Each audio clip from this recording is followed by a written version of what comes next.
Thanks for tuning in. You're watching ARIRANG News Break. I'm Han Daeun in Seoul. We begin in Iran. Monday's historic summit between leaders of Korea and Iran produced a slew of tangible and lucrative results. The meeting, which was the first since diplomatic ties were established 54 years ago, not only focused on boosting economic cooperation, but also touched upon a wide range of cultural and global issues. Song Ji-sun for more from Tehran.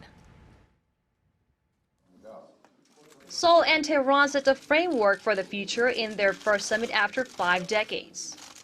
Presidents Park Geun-hye and Hassan Rouhani adopted a joint statement for stronger cooperation in the future, both on diplomatic and economic fronts. A total of 66 MOUs were signed, including 30 large-scale projects that are worth $37 billion. The deals are expected to bring about a second Middle East boom in Iran, which Seoul has dubbed the last blue ocean of the region. Seoul will be involved in Iran's infrastructure projects ranging from railway construction to building hospitals. The two countries will seek to boost bilateral trade, both in volume and variety, to pre-sanctions levels as Park vows to support Tehran in rebuilding its economy. 우선 양국은 상호 보완적인 경제 구조를 토대로 실질 협력을 확대해 나가기로 하였습니다. 우리는 이란이 조속히 경제를 재건하고 경제 성장이 다시 정상 궤도에 복귀하는 데 보탬이 되도록 양국 간 교역과 투자를 복원하는 데 상호 협력해 나가기로 하였습니다. Park and Rouhani also discussed regional and global issues, with Tehran showing support for peace and stability on the Korean peninsula against North Korea's nuclear threats. Iran supports peace on the Korean peninsula and is against any type of nuclear development. Our principle is that there should be no dangerous nuclear weapons in the Middle East or on the Korean peninsula.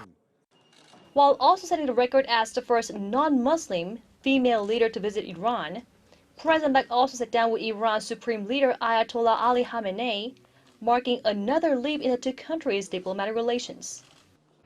On Tuesday, President Park will reveal support to help Korean companies enter the Iranian market, attending a business forum prepared for the 236 business leaders who made the trip to Tehran, the largest delegation ever to accompany a state visit.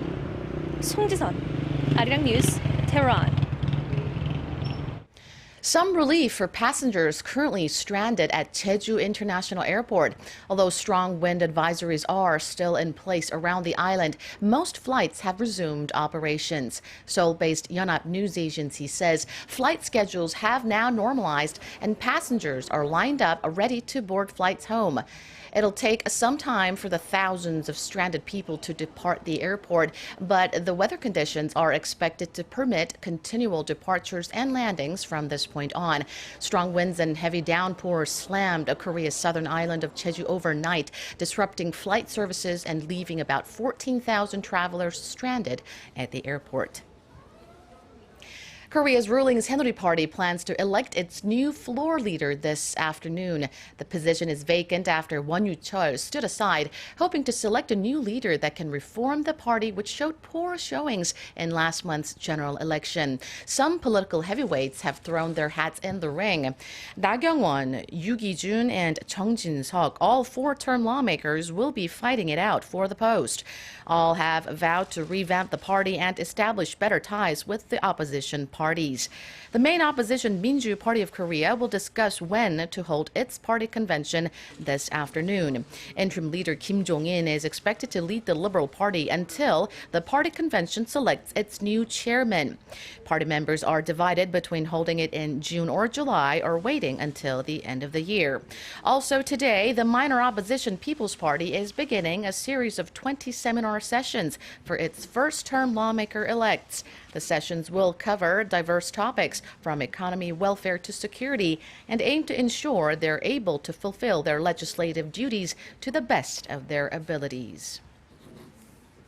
Korea's consumer prices grew in the 1% range for the third straight month in April. Statistics Korea says prices increased exactly 1% last month from a year ago. The rise came despite low global oil prices that dragged down overall prices by about half a percentage point. Prices of agricultural and fisheries products led the uptick, jumping 5.5% in April from the previous year. Service prices rose 2.2% on the back of a rise in tourism demand due to the warmer than average weather. Despite the figures, inflation remains well below the central bank's new target of 2%. Consumers are intensifying their boycott of products made by Oxy Reckitt Benkiser after the company attempted to apologize Monday for selling deadly disinfectants in Korea. The victims and families rebuffed the apology, reiterating their appeal for the public to hit the company where it hurts. Kim Mo-kyun has more on that. From April 18th to May 1st, sales of humidifier disinfectants manufactured by Oxy Reckitt Benkiser plunged a whopping 53% compared to the same period last year. Korea's major supermarket chains also reported Tuesday that sales of Oxy's bleaching agents and fabric conditioners also dropped 38% and 7% respectively. Officials from the supermarkets say that despite numerous promotions held on household items last month, sales of Oxy's products continue to slow. Since Oxy's products take up more than half of the supermarket's bleaching and dehumidifying agents, overall sales in the category have been hit.